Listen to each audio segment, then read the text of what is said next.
भैया.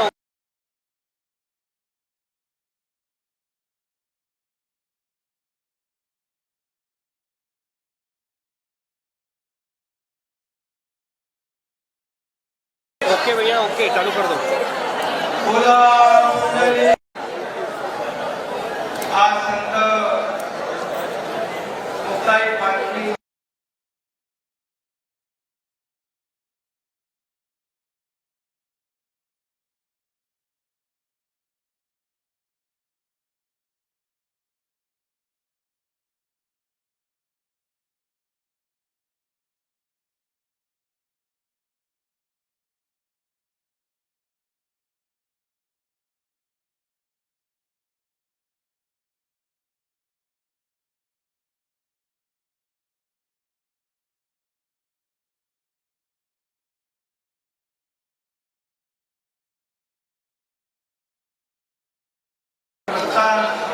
मोबाइल महाराज पाटील देखो, इथं उपस्थित महाराज पाटील देखो.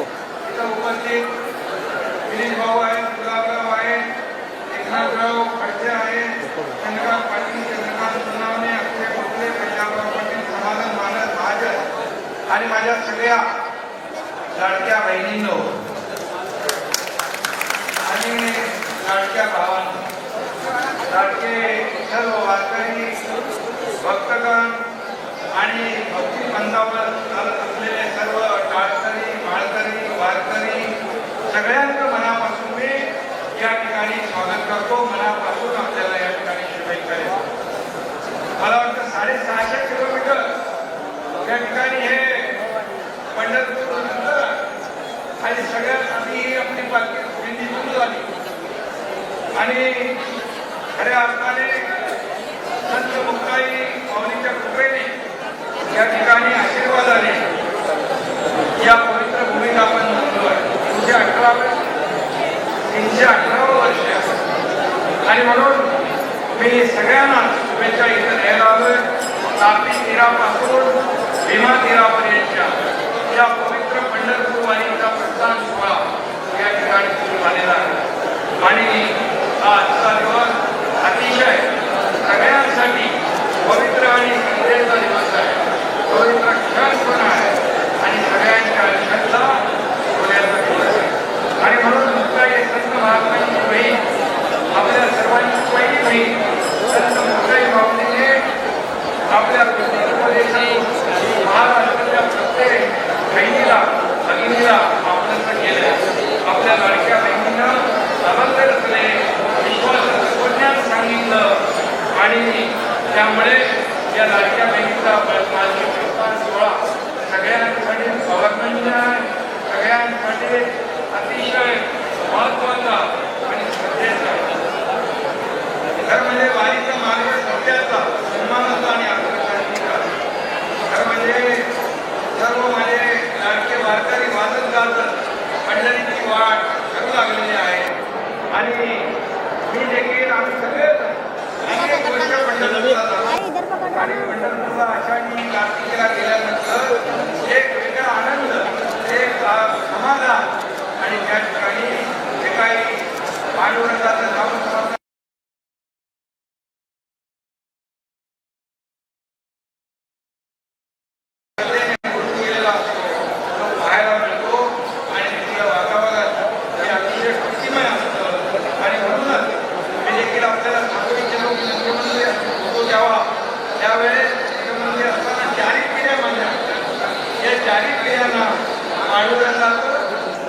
आषाढीला करण्याची संधी मिळाली.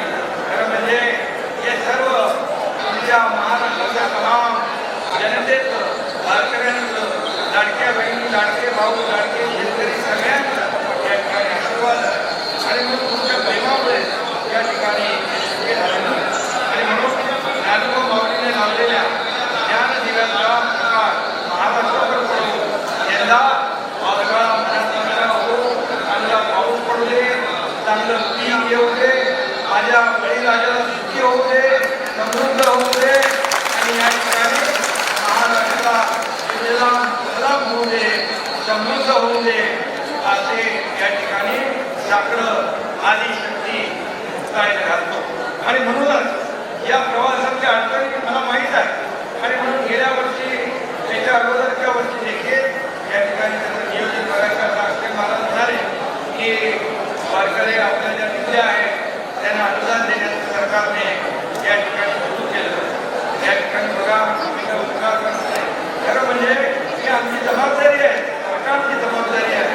तुम्ही आम्ही कोण वेगळे नाही आहे. वारकऱ्यांच्यामुळंच हे सरकार आलेलं आहे, लाडक्या बहिणींच्यामुळंच हे सरकार आलेलं आहे. त्यामुळे या वर्षी देखील मुख्यमंत्री महोदयांच्या अध्यक्षतेखाली एक बैठक झाली. त्या बैठकीमध्ये आपण सगळे प्रमुख लोक होता, नियोजन कसं करायचं हेही ठरलं. त्यामुळे नियोजनामध्ये कुठेही कमतरता भासणार नाही. आपल्याला जे जे काही आवश्यक ज्या बाबी आहेत त्या पाण्यापासून स्वच्छतेपासून अगदी आपल्या बहिणींच्या स्नानगृहापासून शौचालयांपासून सगळं अगदी त्या ठिकाणी त्याचं नियोजन केलेलं आहे. त्याचबरोबर हे दिंडीचं अनुदान देखील तुम्हाला लवकरच येईल मिळेल आणि तिथं कुठेही काही कमी पडणार नाही. एवढंच मी आरोग्य व्यवस्था देखील चांगली असेल हे देखील मी या ठिकाणी सांगतो. आणि म्हणून महाराष्ट्र वारकऱ्यांची भूमी आहे, वारकऱ्यांची भूमी आहे, संतांची भूमी आहे. त्यामुळे संत परंपरेला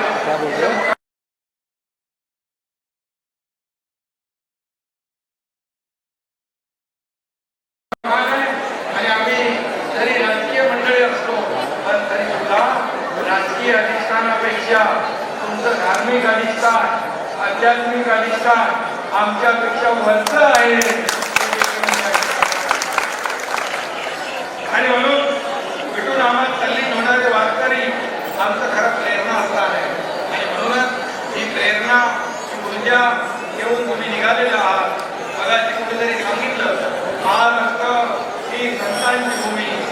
संत तुकाराम, संत ज्ञानेश्वर, संत एकनाथ, संत नामदेव, संत निवृत्तीनाथ, संत गाडगे महाराज सगळे या थोर व्यक्तींनी या राज्याला समाजसेवा आणि आत्मिक प्रबोधन आणि मानवतेचा संदेश देण्याचं काम केलंय.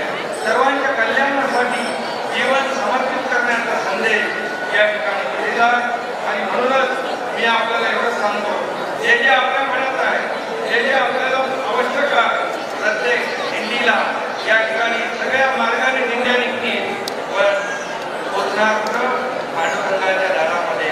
आणि म्हणून पंढरपूरला मला वाटतं मला 1 महिना लागेल इथून जायला. 30 दिवस आपण पायी चालणार. तुमची दिंडी आणि पालखी सोहळा जो आहे हा यशस्वी हो अशा शुभेच्छा देतो.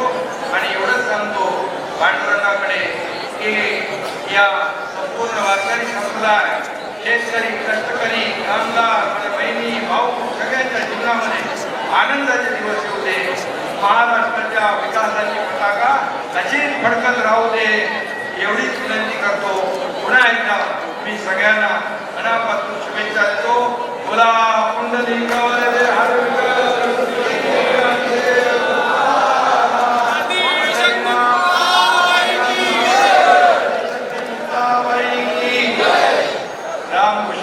धन्यवाद. धन्यवाद. जय हिंद, जय महाराष्ट्र.